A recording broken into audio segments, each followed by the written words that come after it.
तो अब तक हमने बात की उन जंतुओं की जिनमें देह गुहा नहीं होता था। अब हम बात करेंगे देह गुहधारी जंतुओं की, जिसमें मेसोडर्म से बने जंतु शामिल हैं और अंतःस्तर से बने हुए जंतु शामिल हैं।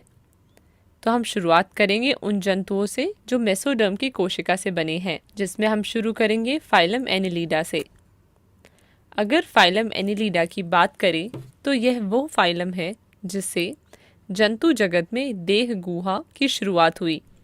इनमें वास्तविक खाली जगह होने की वजह से अंग शरीर में उपस्थित होते हैं। बात करें इनके गुणों की तो ये भी द्विपार्श्व सममित और त्रिकोरिक होते हैं। इनका खास गुण जो इन्हें विशेषकरित करता है वो है इनका शरीर विखंडन, मतलब इनके शरीर का खंडों में विभाजित होना। अब बात करें इनकी हैबिटेट मतलब आवास की तो यह साफ पानी में पाए जा सकते हैं या समुद्री पानी में पाए जा सकते हैं या फिर स्थल पर भी पाए जा सकते हैं। और इसके कुछ मुख्य उदाहरण हैं नेरिस, केचुआ, जोंक। इसे अपनी कॉपी में नोट कर लें और इसे भी। तो चलिए अब एक प्रश्न देखते हैं, दिए गए जीव में कौन सी सममित मौजूद है, द्विपार्श्व या रेडियल? समय समाप्त। सही उत्तर है द्विपार्श्वीय। दिए गए जीव में द्विपार्श्व सममित है क्योंकि इसके शरीर को केंद्र से दो समान हिस्सों में विभाजित किया जा सकता है। दूसरा फाइलम जिसमें देह गुहधारी जीव है वह है फाइलम आर्थ्रोपोडा।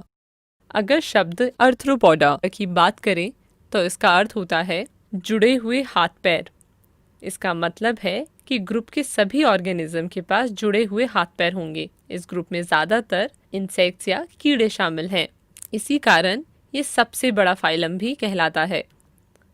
ऐसे ही इनकी प्रॉपर्टीज़ की बात करें तो ये द्विपार्श्व सममित होते हैं, इनकी बॉडी विखंडित होती है और इनके पास खुला परिसंचरण तंत्र होता है, जिसका अर्थ है कि रक्त किन्हीं मुख्य धमनियों में नहीं बहता।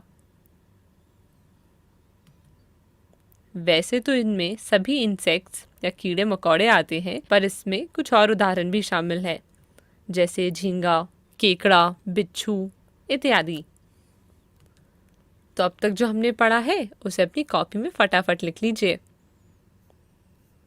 चलिए इससे पहले हम आगे बढ़े उसका एक प्रश्न करते हैं। फाइलम आर्थ्रोपोडा जंतुओं के मुख्य लक्षण क्या है? पहला जुड़े हुए हाथ पैर, दूसरा उनके सर के ऊपर एंटीना, तीसरा अलग दृष्टि या चौथा ए और बी दोनों। और इसका सही उत्तर है ए, जुड़े हुए हाथ पैर। आर्थ्रोपोडा के प्रत्येक जीव में उनके जुड़े हुए हाथ पैर उनकी मुख्य विशेषता होती है। और आखिर फाइलम जिसमें देह गुहधारी जंतु शामिल है वो है फाइलम मोलस्का।